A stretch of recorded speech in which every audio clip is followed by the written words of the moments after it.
Hey everybody, welcome into another edition of Make Every Second Count Live.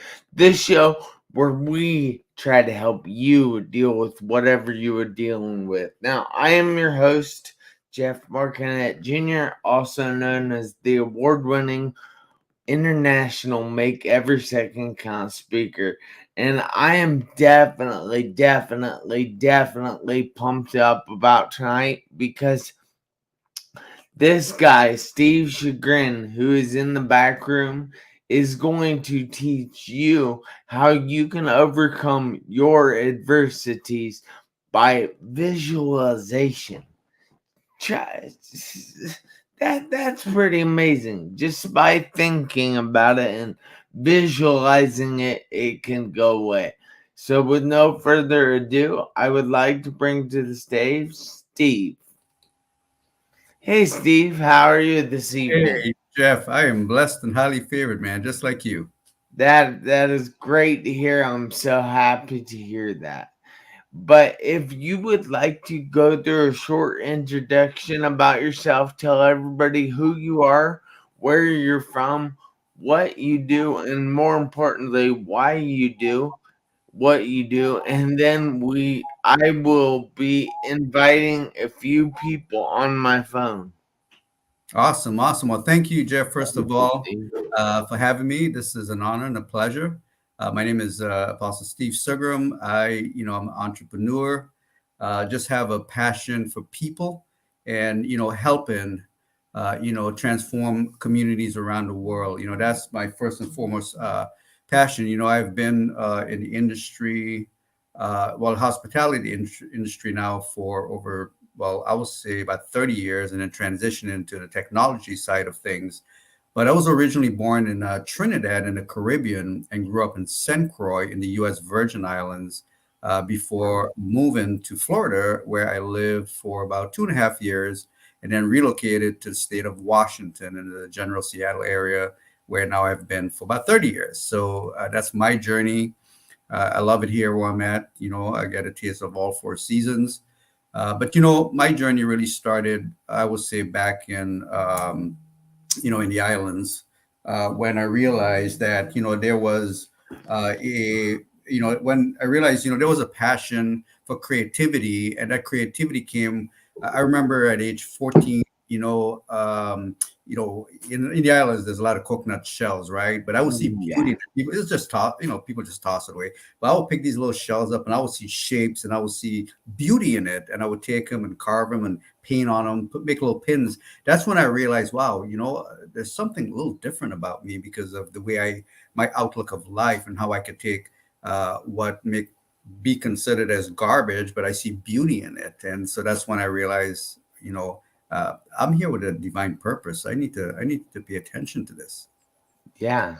Definitely. Hey, I appreciate you seeing the beauty in those shells, and that is something that I tell people that they need to do in life. Look for the beauty of things because there are so many things out there that people want to look at that aren't necessarily beautiful. Like Mhm. I have a picture here. Can you see that? Oh yes. So you can see that the devastation, that's fine and dandy. But if you look at the picture differently, you will see different things. Just like the dad holding the baby still eating, the dad is on the phone. The leaves on the trees in the background are green, the sky is blue, and the grass is green. I think there's plenty of positive things and beautiful things they can see in each and every picture. That's right. So I have to ask, has I know from personal experience that you don't just go through things to get through things. You often have to grow through something to actually come out the other side of that adversity. Has there been any adversities in your life that you have had to grow through? No, absolutely, many. As I said, seeing beauty in just God's creation, seeing beauty in people. For me, it's having a passion for change, having a passion for community transformation and making a difference. With that comes a lot of challenges, and when you have a big dream, rest assured, that with that comes many adversity. I've been on the mountaintop and I've been in the valley. Just believing in faith that this vision is greater and bigger than I am, and it's for a purpose, and it's for purpose of humanity and how we can make a difference and make every second count, make every life count, make every situation count in a greater way. Because at the end of the day, I'm here, and the gifts that are within me are not for me, right? That's why it's called a present. It's a gift you give to humanity or someone else to improve upon their life or bless them in some capacity, But a lot of times, when you set forth on a purpose, when it's a purpose-driven life, adversity will come, right? It's like a boat going towards its destination. It's going to hit storms along the way, but it's we know that a storm is but for a moment, and we will see, that calm once we pass that storm. So it's those storms that we go through in life, or those adversities that we face, whether it be with people, situations, circumstances. There's many different types of adversity one will face on their journey in this life. Well, so how exactly can you explain the visualization somewhat so people actually understand it?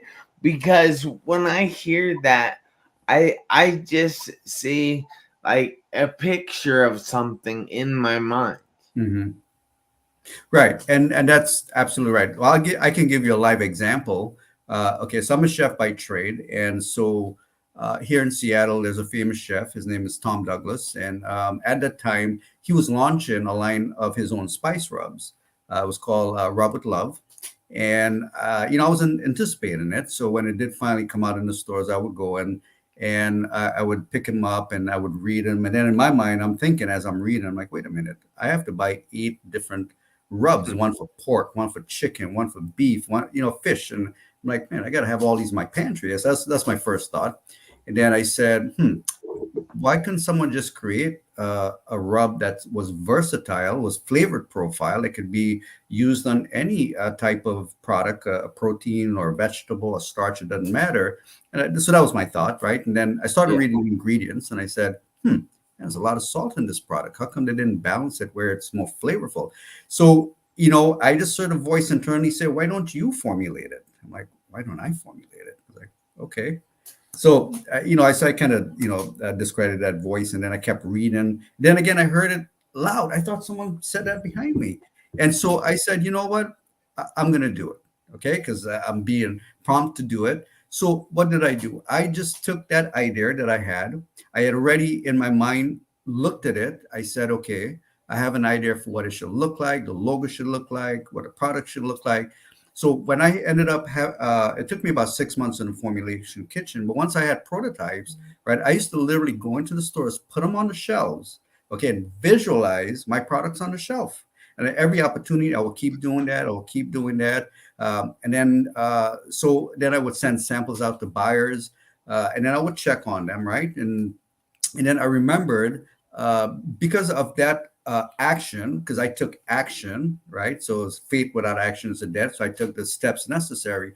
Every opportunity to put a product and visualize it, I would have drawings. I would, every opportunity I could see it in my mind's eye in the unseen realm. I know I'm, building it in the seen realm. So a few months of that, one Friday, I remembered Oscar was one of the food buyers for one of the large chains. I just sort of voice it, call Oscar. It was 4:45. I called him. Oscar, did you try the products? No, but he said, I'll put in my briefcase. We have a barbecue this weekend. I got friends and family coming over. And I said, okay, I'll stay on the phone. You put them in your briefcase. He kind of chuckled. It's okay, Steve. I got it in my briefcase. Monday morning, Oscar calls me. Steve, how quickly can you get this product in all our stores? I go, all the stores? How many stores? 151 stores. Wow. I called up the manufacturer. I literally went to the plant with them, working overnight, so we can get that shipment out. Now, that's just part of it, right? The other part is I say, Oscar, I don't have distribution. I called and they're charging me an arm and a leg for distribution. He said, listen, I want you to call so and so, tell them Oscar said to call and give me the deal that a big chain is getting. I said, okay. But along that journey was, in sourcing out the cans and the labels, it was just, hey, call this person, call that person. They'll help you. Tell them I called you along the journey. And before you know it, it was in over 150 stores. We started shipping, across around the world. So that's the power of visualization. You take that idea, you see it in your mind's eye, and then you put steps that are necessary to manifest that idea to reality. So, is there any way that somebody can is I gotta think how to word this. Is there any way that somebody can make that idea more tangible, or like something that will remind them of that idea, such as like a vision board?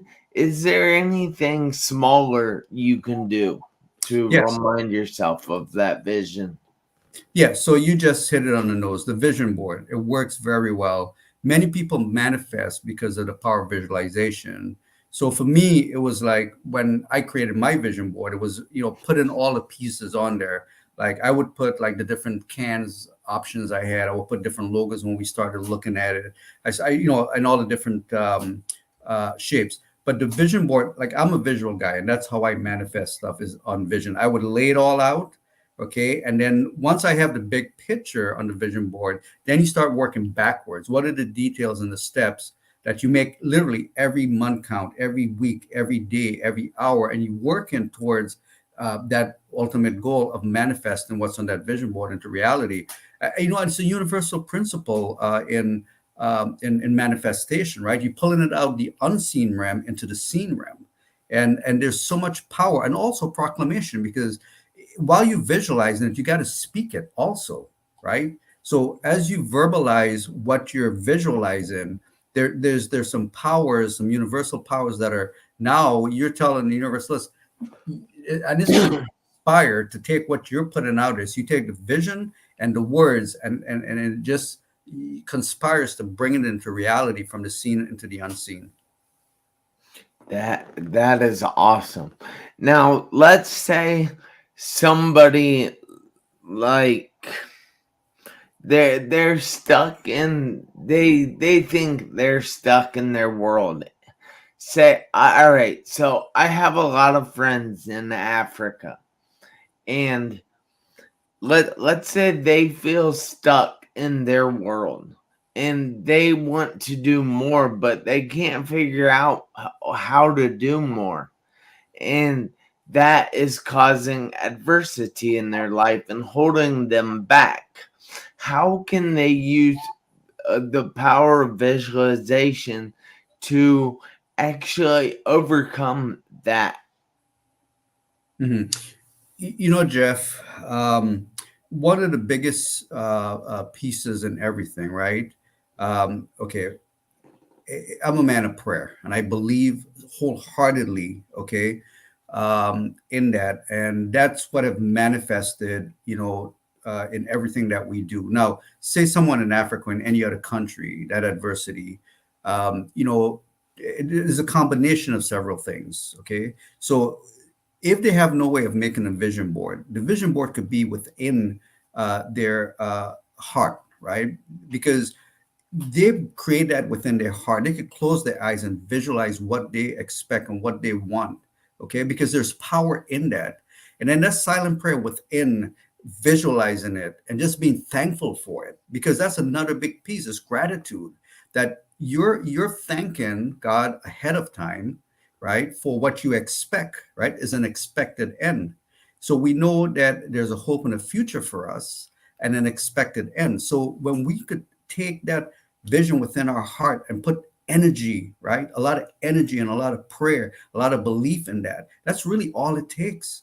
And it can be anyone, anywhere. And what happens is this divine connection where there could be someone else within the region or far away, right? That are picking up those energies, if you will, right? Hearing those prayers that maybe through a connection, that person just comes to their spirit or their heart or their mind, and then the connection starts. Right? It could be someone visiting maybe that village or that town or that city, and something about that person just captures them and sparks a conversation. And now this person is sharing that vision of what's in their heart, and that person could be just that one that could help them. See, so we can't underestimate the power of prayer, underestimate the power of just a sense of pure belief from within, and see what God can do for one. That is great advice, but I have to wonder, like, you're saying God. Now, let's say somebody out there isn't spiritual, isn't religious, or doesn't believe the same way you do.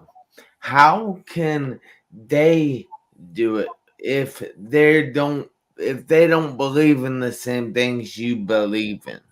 Okay, so what I shared with you, it's a universal principle.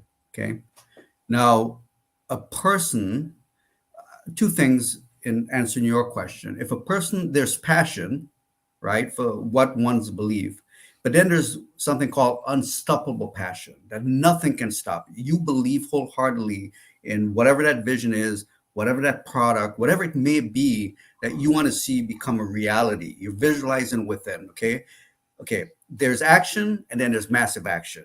When you take you take massive action and you couple it with an unstoppable passion, trust me, nothing can stop you. Because you know why? You're going to be asking people, help me. I have this idea, or help me, help me, help me. You may have to go through, 10 no's to get that one yes of that person who believe enough in what you're believing yourself for, that will be able to help you or connect you to at least someone that can help you, right? But that's just a matter of asking, right? We have not because we ask not. So so you could just exercise just that basic reach for help to get your idea out there as well. That is fantastic advice, and I know personally that I have a lot of people that aren't in the religious, aren't into the spiritual, and they they kind of lose track of these things a lot of times when people say them. So I'd like to put it in a simpler form for people, if you know what I mean. Hmm. Even simpler, like What do you mean? no. So what am I saying? The simplest form of everything I've shared already. Oh no, I get it now. I was confused by your comment there. I was like trying to think, and I don't know, but I appreciate all your input on that stuff. Now, is your I know you are working on a project right now. Is that right? That is correct. Yes. And can you explain a little bit about this project? Absolutely, absolutely. So, like I shared at the very beginning, having a passion for community transformation work. I got into going clear back to 2010, and prior to that, in the Seattle area, I come from the food service. I launched some spice rub products. Had co-owned some restaurants, and then in 2010, I got into the whole online technology side of things, and really fell in love with it because it was a global reach. But in my journey with that, in 2015, I had an opportunity to help a colleague with a project, and it was in the crypto space, and he was launching a crowdfunding platform powered by Bitcoin at the time. And so I helped him. I had some time, and but my curiosity was more, hey, what's the technology behind all this, And I did a deep dive blockchain technology, and I started researching, and man, I tell you what, the light bulb went on. I realized this is the new internet. This is the new technology of tomorrow. And I say that because I remembered when the World Wide Web was first introduced, or electronic emails back in the day. I remember on the Today Show, the newscasters were making fun of it because they didn't understand it. They say, "Hey, Yeah. what's this new electronic mail? I don't understand. I don't understand it." He said, "Nobody's going to catch on to that. We're so used to writing our, letters and putting it in the envelope, licking it, putting it in a stamp, and running off to the post office, right?" And they Yeah. said, "What is this WWW world? Our brick and mortar business going to float in cyberspace? What's that?" Fast forward, it's the norm, right? What's your email? What's your website? It's the norm. So we look at Web3 technology now and blockchain technology. We're in the infancy stages. We see now, I mean, countries and the governments, even the US government right now, are already talking about a digital currency. They're talking about the blockchain technology. But this is the new internet. So we have an opportunity right now to position ourselves to capitalize on these trends, to learn. If we could solve problems in this space, this is where literally wealth, generational wealth is created. Multi-billionaires are being birthed, I mean, right now. So what I saw was many problems coming into space. And in 2017, I started talking about it. I started talking about tokenomics and tokenization of ecosystems. And I was so advanced in what I was saying that our legal counsel says, "Steve, slow down, put it on hold." Because, and I had submitted 2 patents in 2017 on some ideas of incentivizing acts of kindness with these tokens, right? And they said, "Look, the government haven't even figured out how to legalize or any regulation around cryptocurrency, and you're talking about ecosystems." So I slowed it down. So fast forward today, now I realize, we are solving some problems. How could we take Web3 to make a difference in the world? How could we continue with global transformation? I'll give you some examples. In 2017, with our foundation, onevision1heart.org, we took over 100 children off the streets and created a school called School of Living Hopes. They didn't actually come to the world and be tossed on the streets, right? And education is a weapon. If they know better, guess what? They'll do better. Okay, so we did that. 2021, when during the pandemic, one of my graphic designer lives in the Philippines, and he was sharing with me some of the challenges some of the villages were happening, because at that time the Philippine government required face masks and face shield to go into town. Well, guess what? The indigenous people suffered. He told me, "Listen, I didn't even have to pray. I just said, what do we need to do?" Okay, and I called a few of my colleagues, and we, in that space of time, we fed over 800 families, 600 children in 3 different villages. And this was the indigenous people of the Balang tribe, right? But they were blessed. Someone had to step in. The government wasn't helping. Okay. And then fast forward, just last year, October, we had over 10,000 families in Johannesburg, South Africa, signed up for these food parcels. So far to date, we were able to bless a little over 100, but it's ongoing. But the people in the rural villages suffered. If you recall, there was looting and fires and stores just being burned down. It was just senseless act of lawlessness, But who got affected? The people in the villages got affected.